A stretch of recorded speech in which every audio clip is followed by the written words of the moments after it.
make more good in the all-new Sportage X-Pro. Kia, movement that inspires.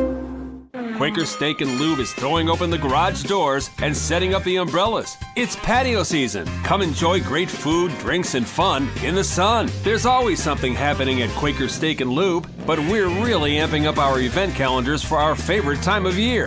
Visit thelube.com to find out what's happening at your local lube this season. Lunch, happy hour, dinner, or late night, indoors or outside, at Quaker Steak and Lube, you'll always find big flavors, friendly faces, and lots of fun. Bring your best guy or gal to the ballpark Tuesday as the State College Spikes present Couples Night. Enjoy a variety of fun for two, including another $2 walking taco Tuesday with $2 walking tacos at the Salsa Stand. Game time is 6:35 p.m. against the Williamsport Crosscutters Tuesday night. And don't forget, Fireworks from the Field returns this weekend. For tickets, call 814-272-1711 or buy and download at statecollegespikes.com.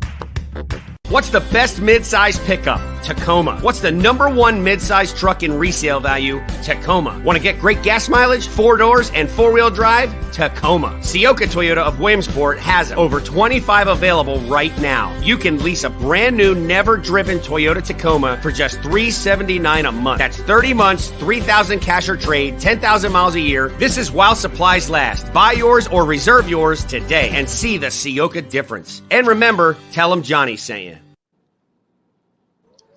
And we welcome you into yet another edition of the Lion Country Kia Goon and Ironhead Show.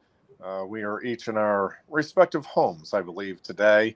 And appreciate Mr. Buchanani for hooking us up with the technology.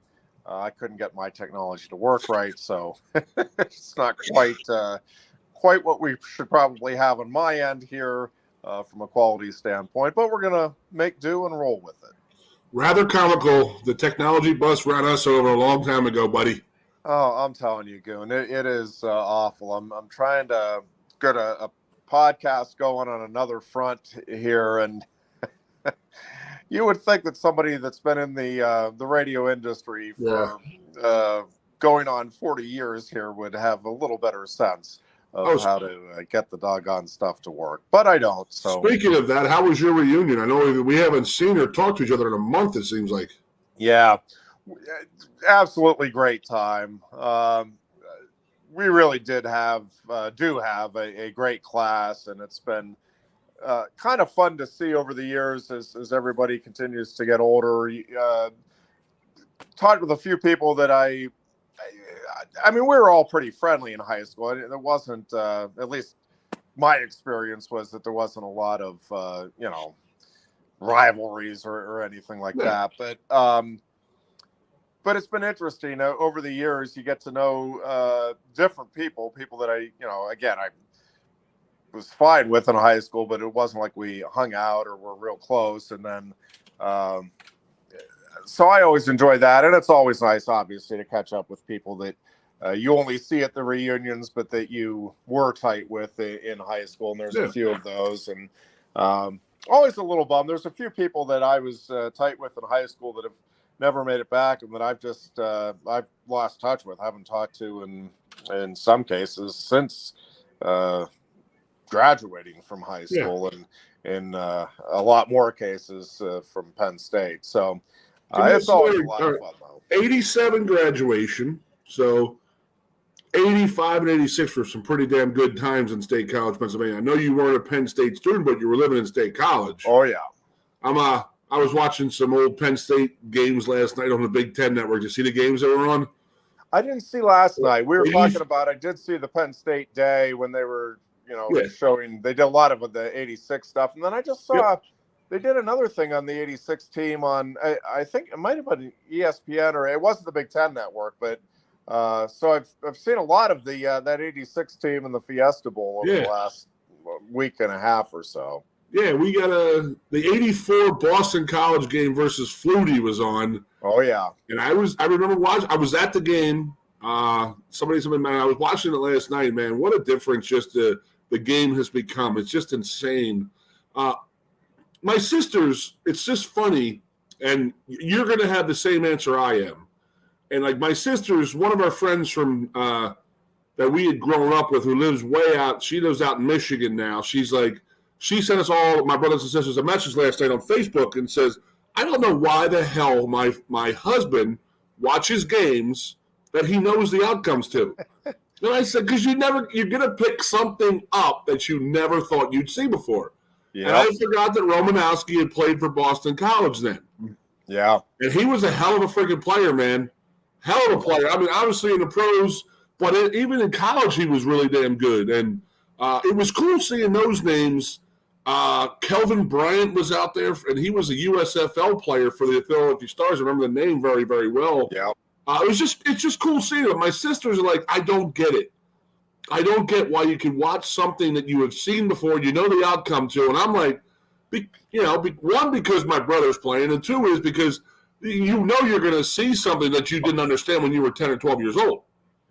Are these the same people that watch the Hallmark movies? Oh, absolutely. Do you have a hunch how those are going to end? Yeah, exactly. I mean, the small town girl with the big city executives goes back visit home, and they rekindle a high school experience. I mean, that's how it all ends. That's a great call, Head. Well, I'm just saying. Oh, I might have to reply to that message from last night and say, well, you guys watch Hallmark movies, you know the end of that one all the time too. So. No, and the fun thing is, I'm with you. I do like going back and watching specific plays that are coming, or just kind of breaking them down a little bit more and seeing, oh my gosh, it was that guy that threw the block, or the coverage on this guy or whatever.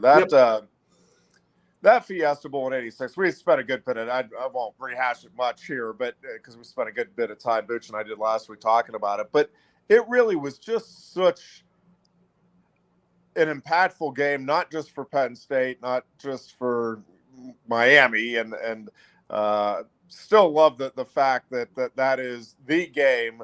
Not just Jimmy Johnson, but all of those plays. Michael Irvin talks about. I mean, it is the one game that haunts those guys. Which alone makes it worth it as a Penn State fan. I love watching every aspect of that game. And, did Booch use the obviously I was away speaking Spanish last week in Mexico, so yes, sir. I didn't catch your shows, but did he use Penn State is usually the canary in the coal mine in multiple different ways over its history? And that is, we changed the bowl system. We changed how the bowl system worked and how television and how it worked and stuff like that. I think it was the first time that television actually told the bowls, this is what we're doing. Yeah. We're used to that now as television running it, but then bowls ran everything. Well, and there's no question that game and the way it came about is what laid the groundwork, at the very least, for the football playoffs. I mean, because until then, it was all just bowl tie-ins, and it wasn't. Oh yeah, just 8 years after that. 7, 8 years. I suffered from that bull crap. Oh, no question. And you had the two independents, which was obviously the key to the Fiesta Bowl, being able to put that thing together.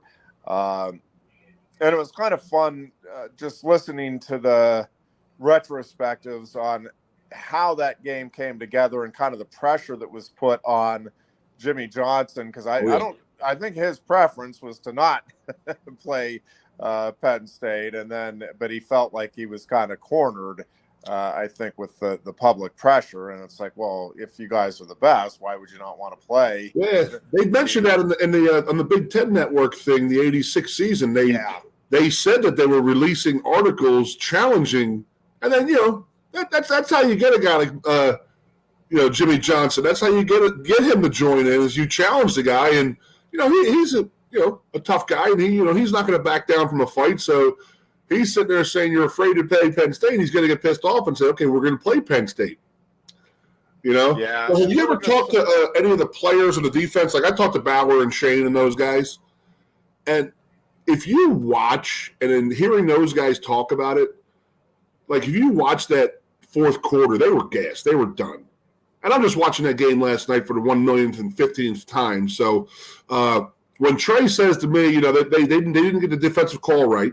They just said, okay, run the same damn thing or whatever, because there was confusion on the sideline. But the confusion was on the Miami sideline, and it was Jimmy Johnson's ego playing into it, saying, okay, Vinny has to win this game for us. Where Trey and Shane will tell you that if they gave that ball to Alonzo Highsmith on that 4-yard line, he'd have walked in. They had nothing left to get after him.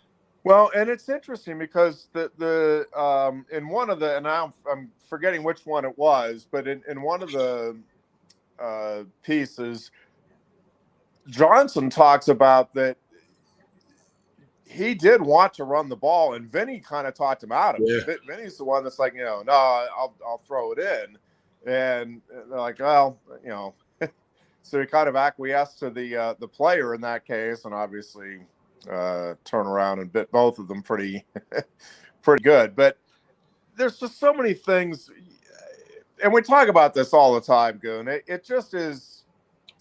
It is fun to go back and look at history, and not just with sports. You and I are both kind of history buffs and like to go back and hear old war stories and watch the documentaries and stuff. And it really is amazing how one little thing can change the complexion of history, whether it's sports or, real world stuff here, whether it be just, a rainstorm that hits at the right time on a battlefield, if you go back over the years, or, one play call or one great play or one misread coverage by a quarterback.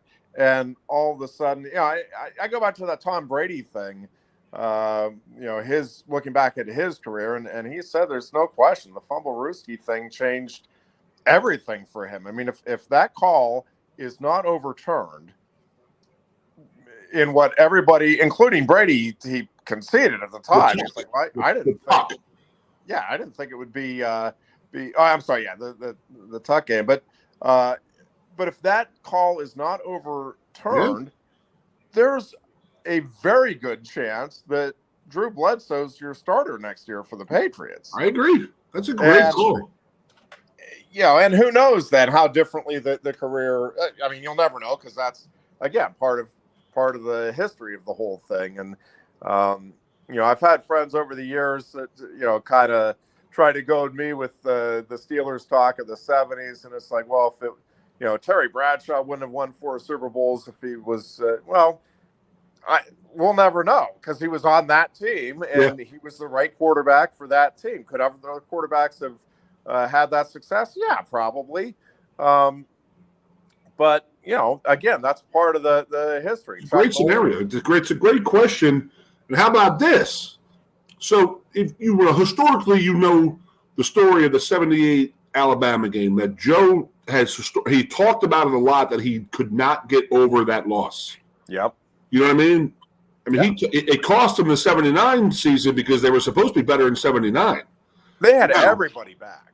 What if he loses that '86 game to Miami and he goes back-to-back national titles and loses back-to-back, and you don't have that reputation as being this great coach type of thing, you turn into Tom Osborne choking in the bigger games type of thing.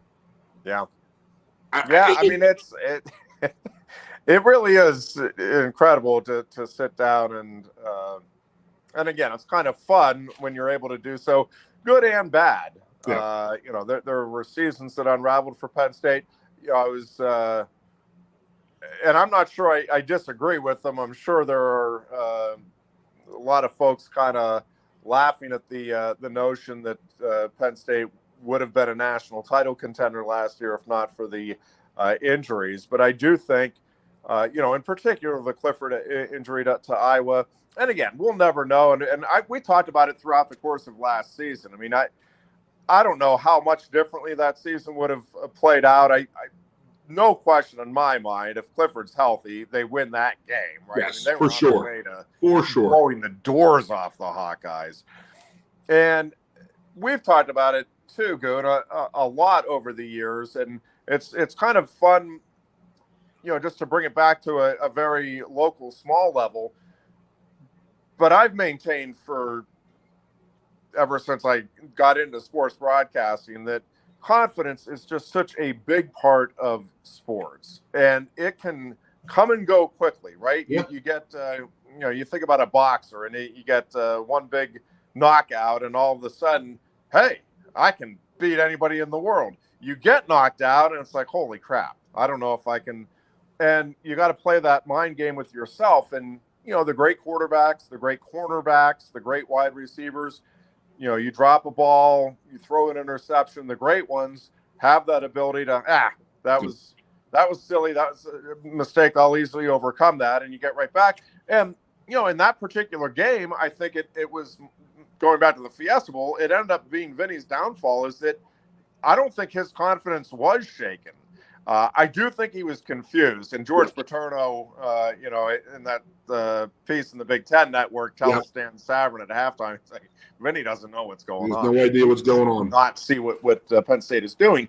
But Vinny's confidence in himself, right? I mean, he's saying, no, we're not running it in. I'll throw it.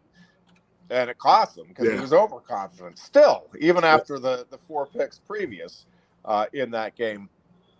But the confidence is such a big part of it. And if Penn State wins that game over Iowa and rolls and Sean Clifford's healthy, again, that is a really confident team that continues to progress. And again, I don't know, but I don't think it's an outrageous comment to think that team could have been playing for the national title had everybody, not just Clifford, but if Mustapher, I mean, if everybody stays, all of the main players, I should say, stay healthy. I completely agree. It's a great point.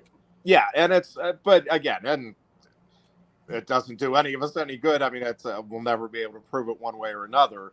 But again, just one change in any of these situations, and history can change.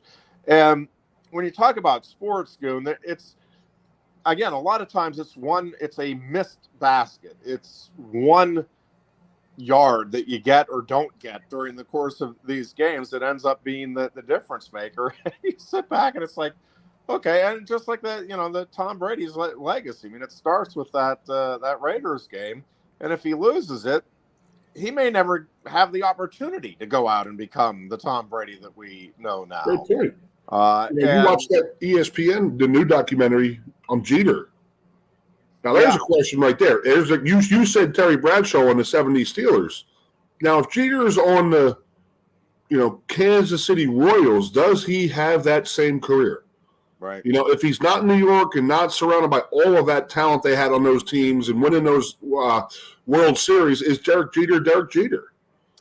Yeah, and I was listening on the way in. I was listening to Colin Cowherd's show on Fox Radio today, Fox Sports, and they were talking about Trevor Lawrence and the Jaguars, and again, we've talked about this over and over the years, but so much of a quarterback and the perception, right, is getting into the right situation, and it remains to be seen whether Trevor Lawrence ultimately gets in that right situation or not. They were saying, that with that division and with the upgrades that the Jaguars have made, like winning 7 or 8 games is not out of the question for that team. And if you go from, I forget, were they 2 or 3 win team last year to an 8 or 9 win, like that puts you in Coach of the Year candidacy if you're able to get that type of a turnaround.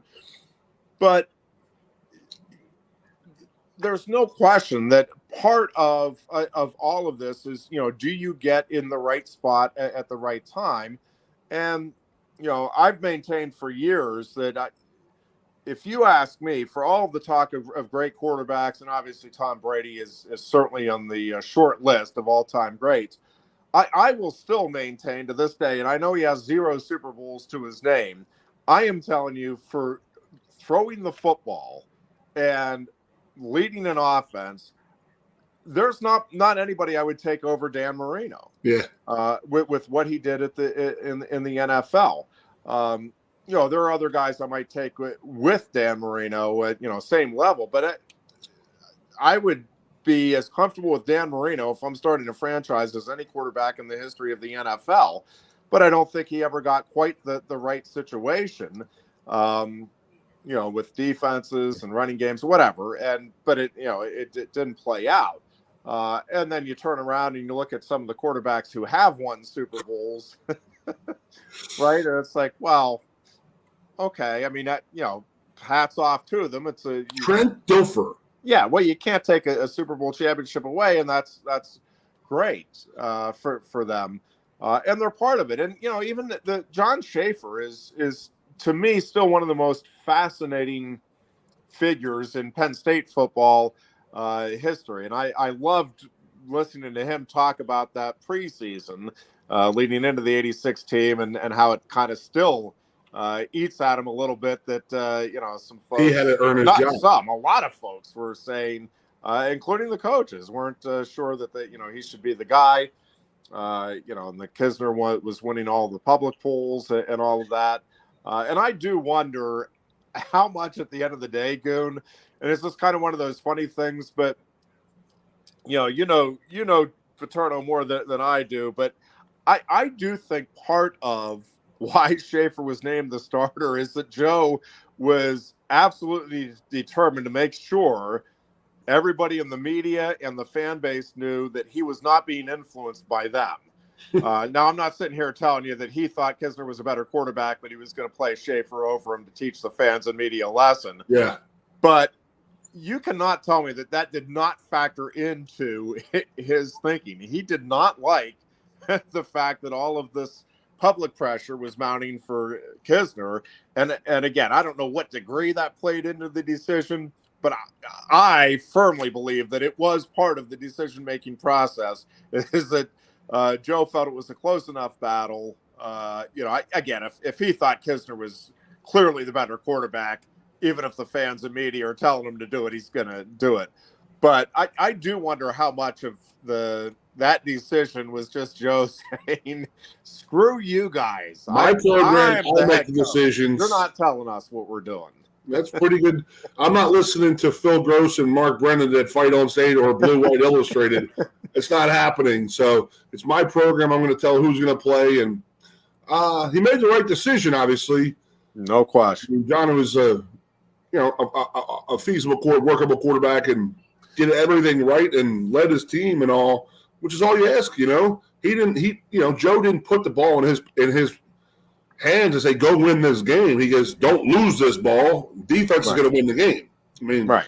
That's why I always say the 94 team was such an anomaly to Joe, that Joe didn't know how to handle us because we were so good offensively, and our defense was good, but it just got chewed up so much throughout the whole season. Well, part of the problem was for that defense. I mean, it was just the craziest situation. But I mean, the time of possession advantage that opponents had was just crazy. But it was in large part because Penn State kept scoring in 3 plays or less on their drives. I mean, I don't know how many drives you had. We had the number that year, but 6 plays, or I think it was 6 plays that we had used as the barometer at the time, and I might be off on a play or 2 on that. But it was an astounding number of drives that were over in 6 plays for that offense. And then again, the defense goes out, and even if you just give up a couple of first downs, that alone is giving your opponents, twice the time of possession that the offense had, and you do that over the course of 4 quarters. And that was just one of the crazy stats from that season, was the time of possession, which, for years, I think Penn State fans, that was one of the keys that they always looked at.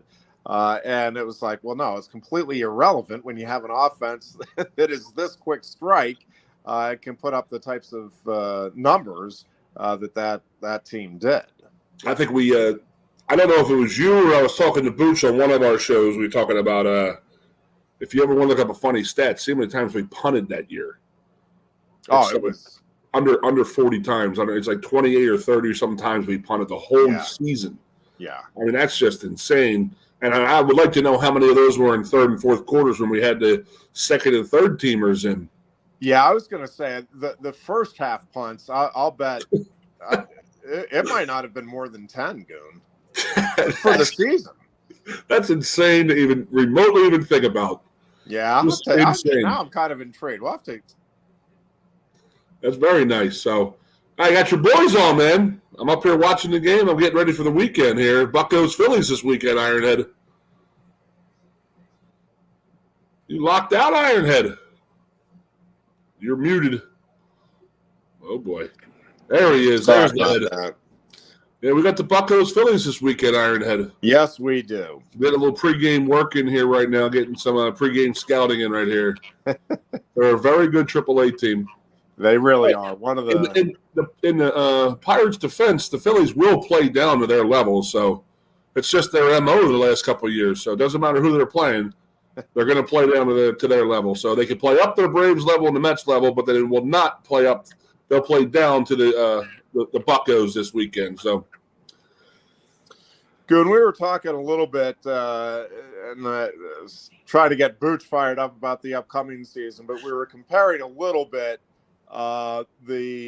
When you go back to the 85-86 Penn State teams, there are certainly some differences, but there are some similarities to 2021 and 1984 in terms of kind of the feeling around the program, where it was not a situation in either case where anybody that's paying any attention thinks that there's not talent on the roster, but you did not see that 85 team coming from what 84 was to playing for a national title, and then obviously laid the foundation for winning the thing in 86. And there's a lot of things obviously that we'll see how it plays out, but I really do think if this team stays healthy, one of the keys certainly on the 85 and 86 teams was the leadership. And I do think when you start with a Sean Clifford and a PJ Mustipher, and again, I want to see, I still need to see how consistent Sean Clifford can be for the course of the season. But I think he has a chance to move himself up. Most of the rankings that I'm reading through right now that are ranking everything in the Big Ten, all of the units and stuff, Clifford is anywhere, basically a 5 to 7 guy in the conference is what people are rating him as. And I think that's legitimately, I think that's a good right spot for him to be, given where he's at and what he's done to this point compared to some of the other quarterbacks. But I also don't think it's far-fetched, Goon, to think that this guy could emerge this season if he can stay healthy and continue to develop as one of the top two anyway in the conference. I'm not sure CJ Stroud stays healthy. I'm not sure that I'm putting Clifford above him, but I think anybody else in the conference, I don't think it's crazy over the top thinking to believe that Clifford could surpass anybody else in the conference in terms of performance. And I think this is a guy, partly because of what happened last season, that has a real strong appreciation for the opportunity that he has here, understands how fleeting these opportunities can be. But again, I think, to me, it's going to come down to how consistent Clifford can be. And as always, Goon, it's going to come down to that offensive line again, and whether or not it can, at least develop into a formidable force. It doesn't need to be, the top unit in the Big Ten, but it has to be a unit that can get you a freaking yard when you need a yard on 3rd and 1, at least against, the average and below average Big Ten schools, which it just could not do last season. Speaking my language, Ironhead, I like it. Yes, indeed. I mean, it's as much as we always say it's going to come down to the offensive line play, and it does. I mean, there's no doubt about it. You're going to go as well as your offensive line goes, but Sean, the first 4 games of last year before his injury was playing outstanding. And I remember we were very high. I mean, obviously we were very bullish on this team, on last year's team. Very excited about them because he was going to be a senior. And, that transformation that, from your junior to senior year, the Kerry Collins, Joe Burrow type of senior year was what we were expecting, and he showed that the first 4 games of the year. Yep. I don't know what game Iowa was. I think it was the 5th game, but the first 3-4 games of the year, Sean was outstanding. And then the injury happens. Does he come back too soon? Probably. And they're just back and forth the whole rest of the year. And it was just a pain in the ass because he couldn't get – you didn't know what we were getting. And then the offensive line started to falter a lot of it. And, it just turned into a complete – the whole season just went downhill right after that injury. I mean, you can literally pinpoint that season. 2 things I say about last year that are really apparent is when he got hurt and then they lose that game, the team loses a little momentum, and then they go out and lose another game, and then the Franklin to USC and LSU really start. And then the team just goes bang, straight down. It's like a cliff they fell off of. Here they are, they lose 2 or 3 games in a row, and then they're not playing well. They don't want to be there. It's like they're not playing because, what the hell am I going to be here? Coach is leaving. Why am I going to stay here? Why do I want to play hard? And it just snowballed on them so bad the whole season. And, even I turned on them. You turned on them. I was just so upset with how they were playing and, what the performance was on the field, in the locker room, in the coaching room. We just soured on them so quick. But, if Sean can stay healthy and be the Sean Clifford that he was those first 4 games of last year, I don't see why he's not a top 2-3 quarterback. Obviously CJ is going to be the number 1 quarterback in the Big Ten. I mean, he's probably the top quarterback in the country, running their offense and doing what they do, and they're going to run it to perfection. And that's the top dog. But you can't tell me that if Sean in his 19th season at Penn State can't really put it all together and be the guy he was the first 4 games of last year, which I think he will be. I really do.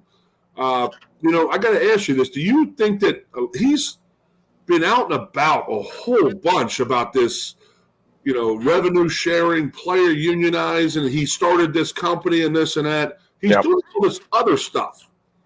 Do you think – I hope that does not, get into his head and, divert his lack of attention towards playing the game on Saturdays, which is ultimately what he has to do. So, are you thinking he's doing too much outside? Because, to reiterate, if he's the first 4 game before the injury guy from last year, you can't tell me that this team and the talent that they have can't be successful.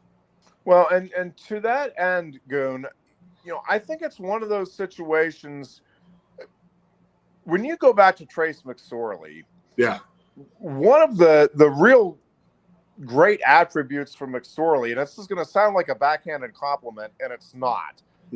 He gave his receivers a chance to go make plays for him, and they made some big-time plays. But he put the ball in a spot where they could go get it. Yeah. He didn't need to be perfect with his throws. He needed to be in the neighborhood, and he had a talented enough receiving core, and he knew it, that they would go get the ball more often than not. Yep. And I think Clifford's in much the same position, Goon. This is a good – I know they lost Dotson, but this is a really good receiving core that they have. And, Boots and I were talking a little bit about the tight ends, and we both are expecting that group as a group to have a bounce back season this year in terms of the numbers. And I also think they're going to get the running backs more involved in the receiving game to kind of help open up this offense. And to answer your question about Clifford doing too much, I really don't. I think at this point, Goon, my read on it, and listen, I'm ever the optimist, so sure. You want to say I'm looking at it through rose-colored glasses, so be it, and you may have a point. But my take on that is that it goes back to that confidence thing. I think he is comfortable and confident that he knows this offense, and having gone through the experience and actually having the same offensive coordinator from one season to the next. Wow, crazy!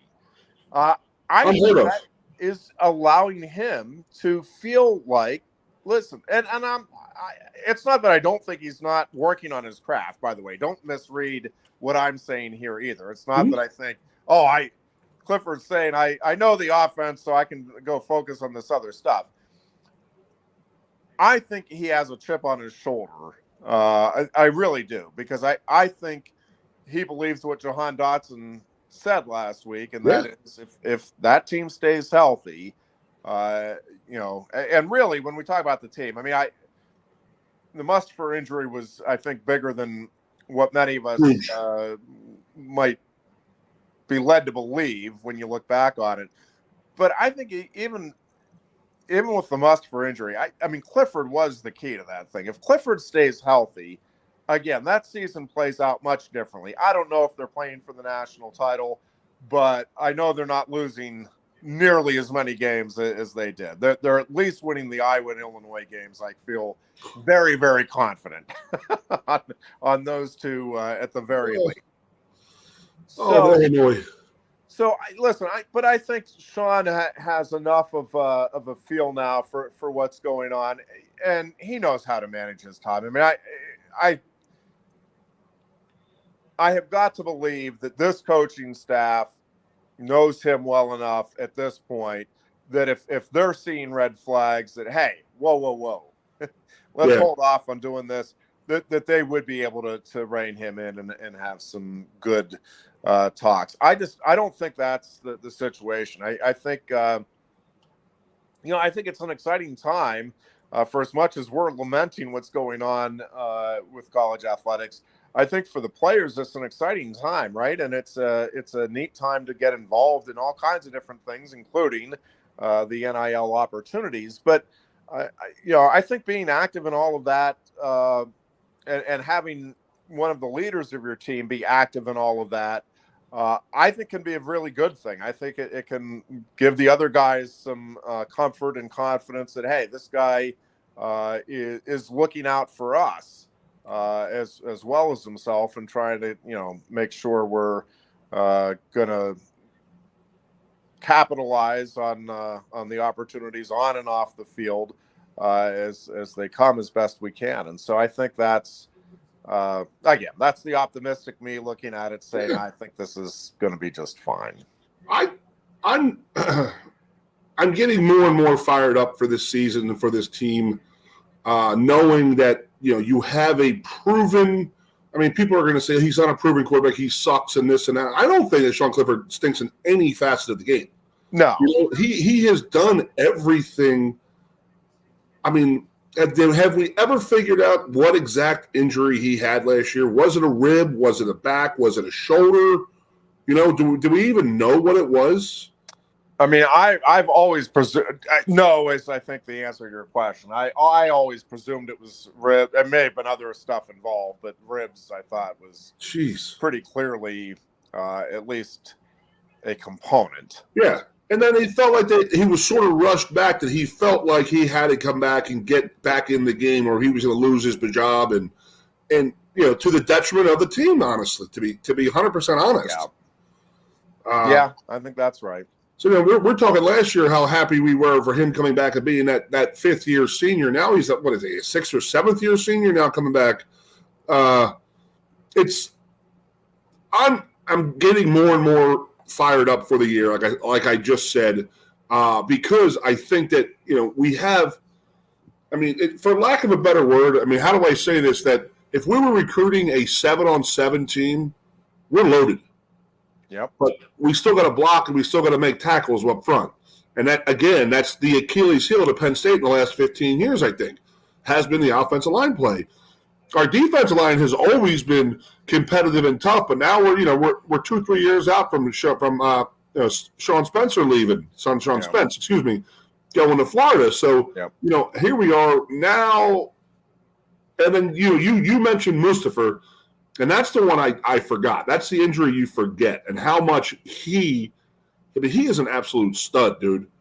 I mean, he's going to be a first-round pick in the defensive line in next year's draft. There's no doubt in my mind the way he could play if he comes back from that injury. That's a big if, but, I mean, it's, who knows. But that is a huge guy to get back in your defensive front. So again, we'll get into the season preview soon enough, but, if we could block for Clifford, he's going to know, like you just said, he knows the offense inside and out. He's been doing it now this offense for now 2 years, which is a bonus to him. Yeah. I just think that the stars are aligning and no one's expecting anything. So you saying that 85 team coming in, that's a great call. An absolute great call, because Penn State 84 was just horrible. The whole world was after them. They didn't want them playing. I mean, they weren't playing well in 85 and 84.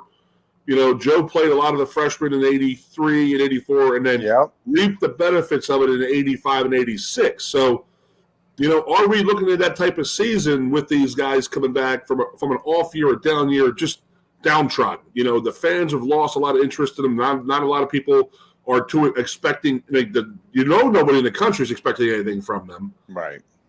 So there's a perfect opportunity to sneak up on people. I mean, again, you're still Penn State. You still have to act and play like you're Penn State.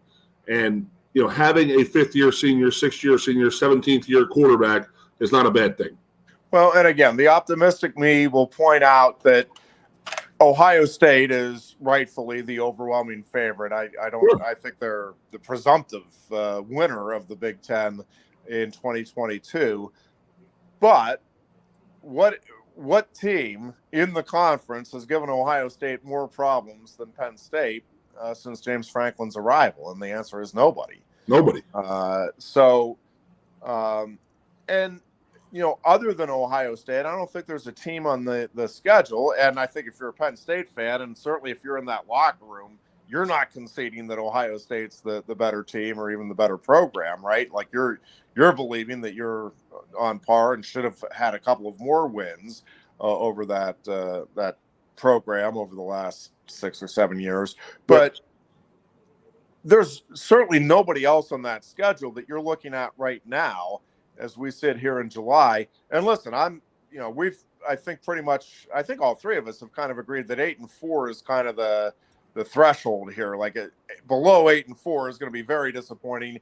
8-4 is going to be a shrug of the shoulders. And truthfully, 9-3 or better is going to be, I think, perceived by most fans as, okay, at least we're on our way back and making progress. And again, depending on how the three losses play out and all of that, I mean, there's other factors that come in. It's not just the wins and losses. But with 8-4 being that threshold, that being said, again, I don't think there's a team on that schedule that you look at now and say, well, yeah, but Penn State's not going to win that game, right? Like, and even again, the Ohio State game, I don't think there's a game on that schedule that you look at right now, not knowing, again, at all how the season's going to play out for anybody.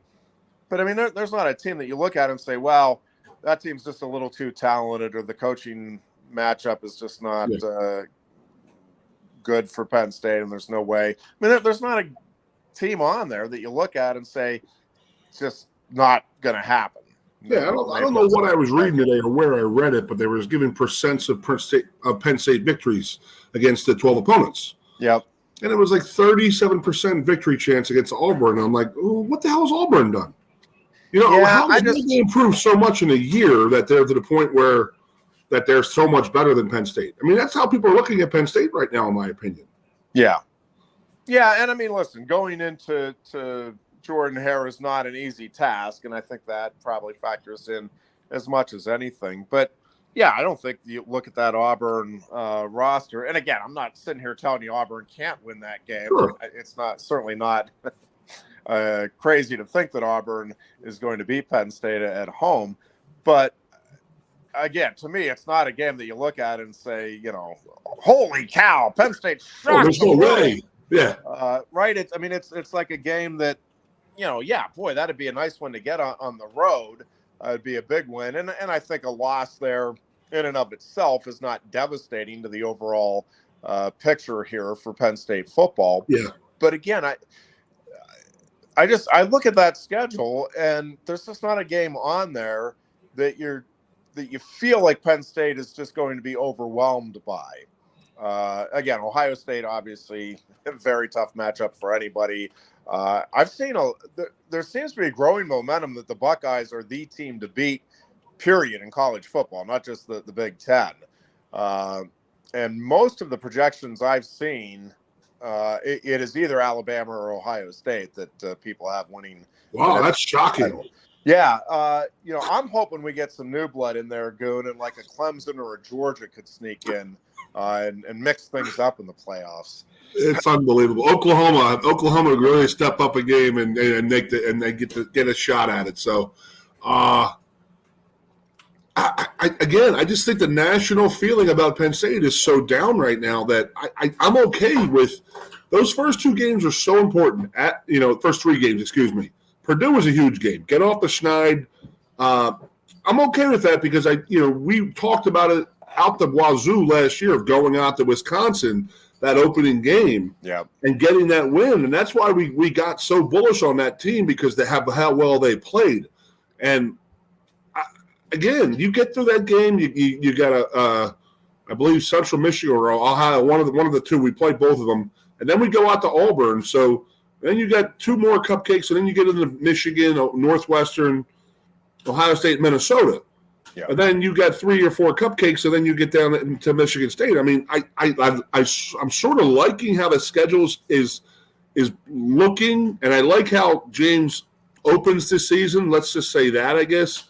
The way if they play as well as they did against Wisconsin last year, against Purdue this year, Purdue has no shot, and that's a great way to get off the schneid right there. Yeah, no, I agree with you, and I'm also with you. And again, it's optimistic Ironhead here on today's show, but I really do think, going back to the confidence thing, that this schedule has the potential to play out in a really, really good way from that standpoint, from a confidence standpoint, for Penn State, because you have a chance to get a couple of good.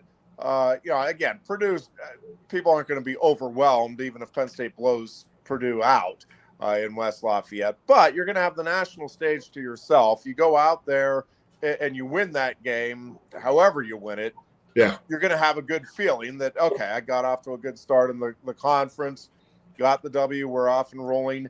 And then if you take another step up and get another road victory over Auburn, right? And again, I don't think either of those games are, you're not going to Alabama or going to Oklahoma. Georgia, these are LSU. Winnable games. Yeah. Even if you're not a playoff contender, those are winnable games. But if you win both of those, right, again, that confidence starts to grow. You start to believe that things are coming together. You have a bunch of guys that have been through tough years and are hungry for that opportunity to be recognized as contenders again. And I think, again, it has the chance to set this team up really well to surprise folks. And I'm going to say this, and it's going to sound very negative because it is very negative. And I don't think we had guys in our locker room last year who would get in guys' faces and say, I think our guys quit. I mean, our guys didn't want to play after 2 or 3 losses, and they were done, in my opinion. I think that losing Mustafa was a huge, huge hurt to that defensive locker room because I don't think they had great leadership other than once he went down, they lost their voice and their face. And, and Clifford, what's he going to do? He's out there doing rehab 3-4 days a week, missing 2 games every other game with injuries. So it was a tough atmosphere for those guys to win. And I think that if they do, stub their toe early in the season, I think that they have the leadership to right the ship and keep it afloat. And if not, then we definitely have some issues here, Ironhead. All right. So bottom line, Goon, who do you have in the college semifinals, Penn State or Georgia? It's going to be a heck of a game. Penn State, Oklahoma, baby. Here we go. No,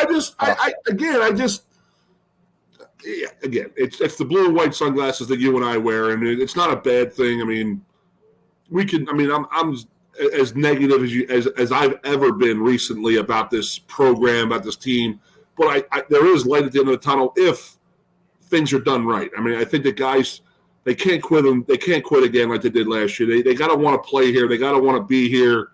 And I think that, James is going to learn as he goes. I mean, I know he's been in the profession for 10, 15 years now. But you learn as you go, and he's going to make. Like Joe made mistakes, but Joe learned from mistakes. Yeah. Bill O'Brien made mistakes, but Bill O'Brien, you learn from mistakes. Nick Saban makes mistakes, but you got to learn from them. So I hope that James is the kind of guy, and he is that kind of guy who will not let something like that happen again.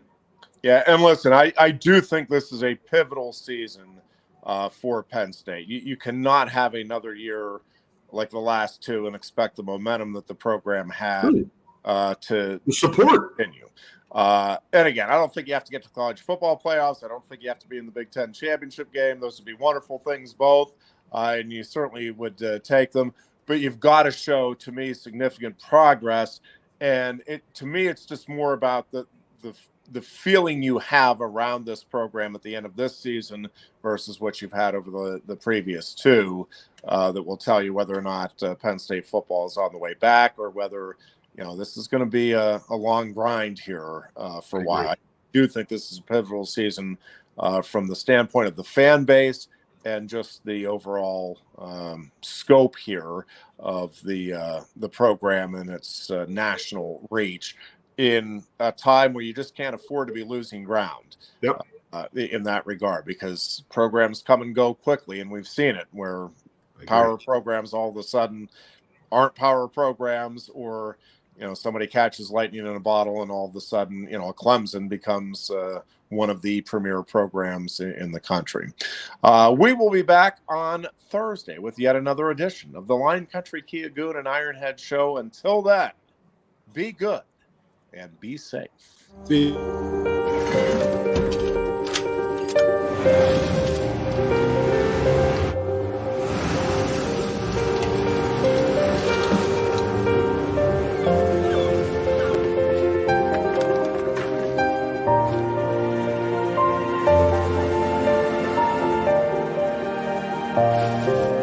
Make more good in the all-new Sportage X-Pro.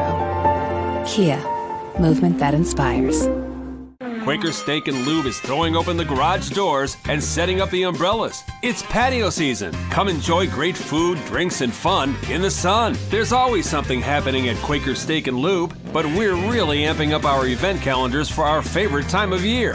Visit thelube.com to find out what's happening at your local lube this season. Lunch, happy hour, dinner, or late night, indoors or outside, at Quaker Steak and Lube, you'll always find big flavors, friendly faces, and lots of fun. Bring your best guy or gal to the ballpark Tuesday as the State College Spikes present Couples Night. Enjoy a variety of fun for two, including another $2 walking taco Tuesday with $2 walking tacos at the Salsa Stand. Game time is 6:35 p.m. against the Williamsport Crosscutters Tuesday night. And don't forget, Fireworks from the Field returns this weekend. For tickets, call 814-272-1711 or buy and download at statecollegespikes.com.